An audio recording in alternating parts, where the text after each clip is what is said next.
Hey friends, Dr. Christy here. Today I want to talk with you a little bit about exercise. Okay, exercise is incredibly important.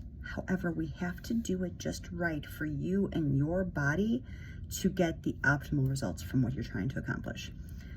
I personally love the Phil Maffetone heart rate formula. This ensures that you're not over exercising.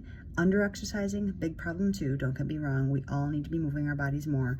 However, I find it almost worse if you're over exercising. And this heart rate formula kind of help give you some guidelines to be sure that you're not pushing yourself too far. So in order to do this little formula, you take 180 minus your age. And that's ideally kind of the top end of your aerobic capacity range. You can subtract 10 from that and it gives you an ideal zone. So again, if you're 40 years old, say, 180 minus 40 is 140, subtract 10, you're at 130 to 140 beats per minute, and that should be your intended goal range for which you sustain during your aerobic workout. Now, again, this is variable depending on the person. Your body might be a little bit different, and so you might be able to extend that range by 5 beats per minute or even up to 10 beats per minute if you're really fit, you've been exercising a long time, you don't have any injuries or hormonal imbalances.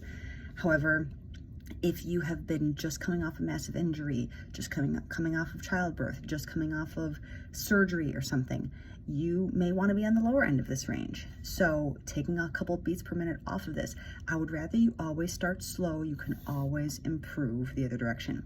I had someone today that we talked a lot about this, and the way that they were exercising, they would never improve their cardiovascular efficiency and health because they were starting out so strong. Their heart rate was in the 150s and 160s, and they were older than me, way pushing harder than their body should for their aerobic capacity. In that state, you're burning more sugar for fuel, not fat for fuel, which is a more sustained source of fuel for the exercise that you're putting out. So please, please, please consider this. This is a really quick, easy little formula to use on yourself. Again, it can vary a little bit person to person, but nonetheless, it's very important to just kind of keep this perspective to make sure you're not over-exercising, because what you will do over time, you pull this number back, and let's say you're running on the treadmill at 5 miles an hour, and at 5 miles an hour, your average heart rate is 120 beats per minute. Cool.